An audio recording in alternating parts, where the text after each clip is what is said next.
So now we are on chapter 3, which is another chapter just chronologically later in time regarding classical, or rather foundational approaches to studying organizational communication. So chapter 2 looked at the first perspectives, which are grouped collectively into that category, collective, or rather classical approaches to organizational management. Now we're going to move up the clock a little bit, to go up a couple of decades, and hit what are called the human relations and human resources approaches chronologically. And we'll go through this one a little bit faster, I think. I don't think we'll need a full 10 minutes for the last one. So, ready or not, let's dive in. Okay, so there's a lot of discontent with the classical approaches, for no big surprise. Of course, that was the emergence of unions and all of those things that happened early in the 20th century, in the early 1900s. A lot of dissatisfaction with the way that workers were treated, and so after a lot of social unrest, there began to be a greater emphasis on the worker. And in your textbook, you'll find the Hawthorne studies referenced quite a bit, and that's when researchers, Mayo, a man by the name of Mayo in particular, was interested in how changes in work environment would impact productivity. So a lot more emphasis on the needs of the worker, not just the productivity of the worker. And so these are some of the studies that were done, and in that era. And by the way, there's a link in the learning unit that will take you to the Hawthorne Museum. Interesting to explore that website and get a glimpse of what these studies were and why they were so significant. The important thing to remember is not necessarily the results or the findings, which we'll talk about next, but just that these Hawthorne studies were sort of the launch pad that led to advances in theory regarding organizational leadership and organizational communication and management.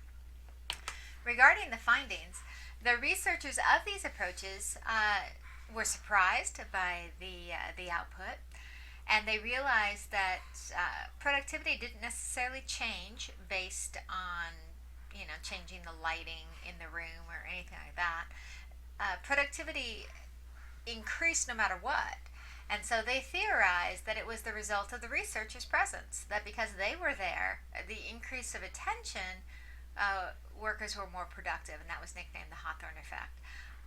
Because the group that was studied was separated and isolated and studied together, there began to be a lot of increased socialization amongst the workers in the study. And so the researchers of the Hawthorne studies theorized that social interaction increased productivity, and management style was a part of it. So those were the initial findings from the researchers. However, subsequent analysis has basically come up with some other studies. They've replicated the Hawthorne studies and come up with some different results. But nonetheless, the Hawthorne studies served its purpose in launching some new approaches to management.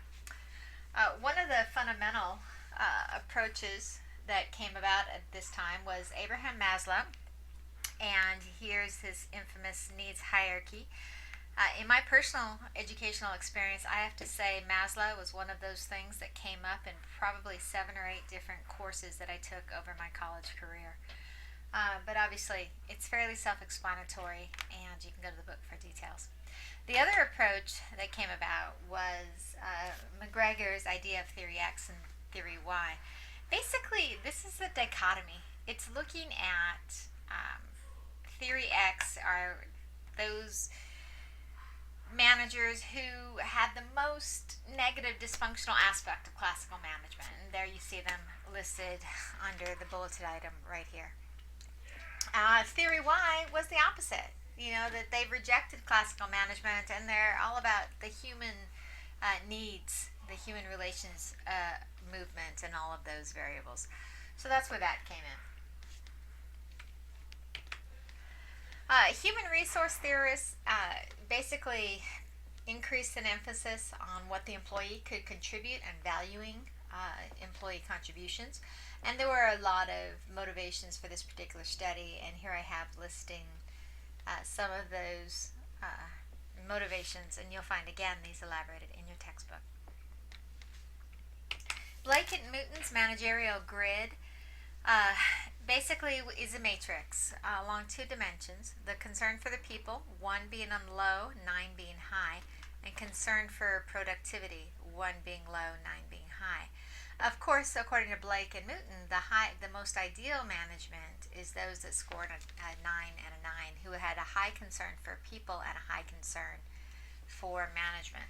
So it can be interesting to do an assessment of different managers in your life, or that you've encountered, and where would you place them under which category. Likewise, Likert system. System 4 is 4 organizational form, which are all essentially based on the idea or the components of motivation, communication, rewards, goals, performance, etc., those things. And had 4 different systems that they analyzed. And they basically progress from the worst to the best. And so obviously system 4 is what they theorized as being the ideal.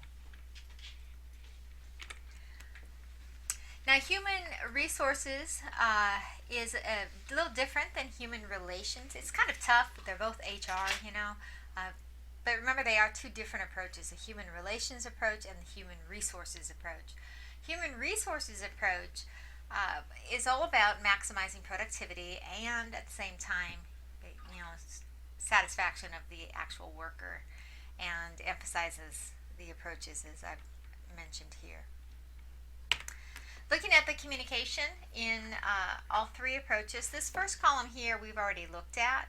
These are the same 4 dimensions that were discussed and introduced in Chapter 2, and we examine those in the classical approach. And now it sort of compares them and looks at the human relations approach.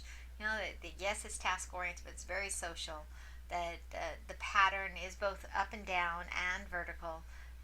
It's no longer an emphasis on written, as was typical of the classical, but often face-to-face and much more informal. And human resources is a little bit more of a balanced approach.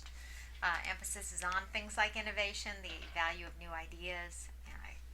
Communication can go in any direction, can be group, can be singular. And anything is open in terms of channels and types of styles. In terms of today, there are human relations and human resources managerial styles used today in today's society, in job design, in the whole theory of learning systems and learning organizations, which has been a big pool of study and research. And lastly, in terms of the what and the how of human resources program, the what is the idea of team management, employee involvement, and this collaboration between both management and worker. How is interesting because some of the research suggests that these are great ideas, but they just don't really work in the real world, and it takes a little bit more in order to make it happen. So that's the gist of Chapter 3. Pretty short and sweet.